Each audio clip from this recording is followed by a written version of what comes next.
Utah is known as a beehive state, and voters there are buzzing about who will replace outgoing Senator Orrin Hatch. I had a chance to speak with Republican candidate Dr. Mike Kennedy, and this is what he had to say. First, let me start off by recognizing that you're a doctor, a lawyer, but you paint yourself as a plain old guy. What made you want to run for the Senate? It's been a pleasure for me to advertise my services to the good people of Utah, and I've presented myself just as a regular guy. I'm the kind of person that came from difficult circumstances, and everything that I've been able to accomplish in the form of going to medical school and becoming a family doctor, in addition to going to law school and having my law degree, as well as running for the Utah State House of Representatives and serving in the state legislature, none of it's come easy. Actually, every step of the way it was difficult. And I know what it's like to not have money. I know what it's like to balance a budget and raise a family. We have 8 children, my wife and I. And so I believe that when it comes to our leaders, I want them to understand what it's like for regular people in our society. And let's be honest, there's a lot of people out there that are struggling. And what I offer to the people is an understanding of those struggles and how can government work for people instead of people working for the government. So that's one of the many reasons why I ran for this position. All right, now your rival Mitt Romney, he's been labeled as a carpetbagger and a flip-flopper. Dr. Kennedy, let's take a look at this clip. I'm actually going to, I'm not familiar precisely with exactly what I said, but I stand by what I said, whatever it was.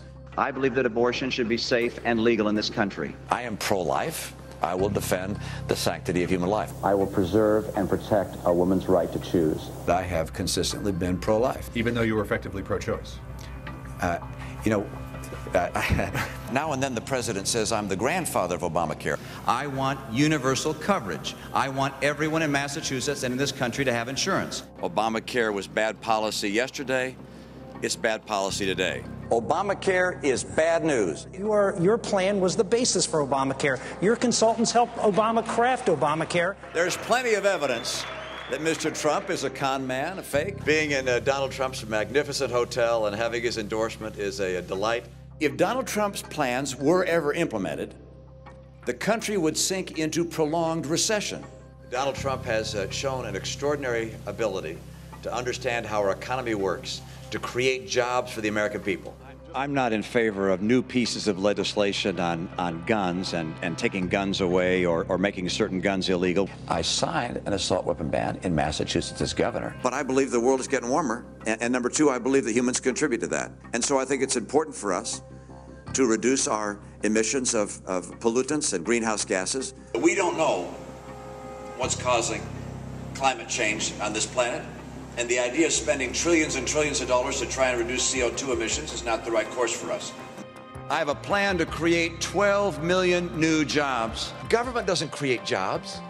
It's the private sector that creates jobs. Congressmen taking responsibility or taking credit for helping create jobs is like Al Gore taking credit for the internet.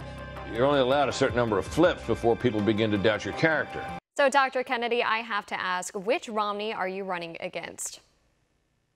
Yeah, that's something I ask as well. It's one of those things that I've said on the campaign trail regularly. The main thing that's consistent about his record is it's inconsistent, and it's difficult for me to know, and also I believe for the people of Utah to know, where is he going to stand? And I'm a regular Utahn. I've lived here and worked here and raised my family here, and I have been consistent, and that's something that I offer that I think is really important, is people can and should know who I am, and that I've been consistently pro-life, and I've consistently supported our Second Amendment rights as well as the Constitution in general.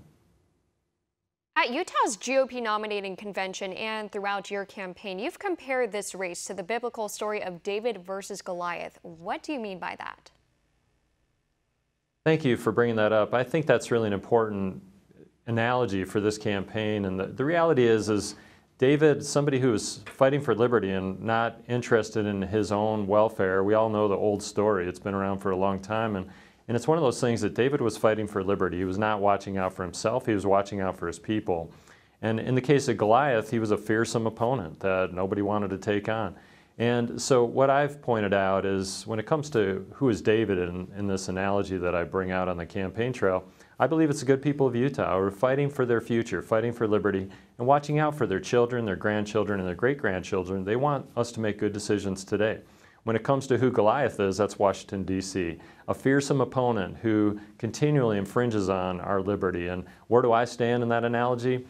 I'm the tool, I'm the stone that the good people of Utah can fling at our foes of liberty and fight for our freedom so that we can make sure our children and grandchildren have the opportunity to live the American dream that I've been able to live and that I hope my children and grandchildren can live as well. Want to see more videos like this? Click on the link below and subscribe to One America News on YouTube, and call your cable provider and kindly demand that One America News is added to your lineup. Call and subscribe today.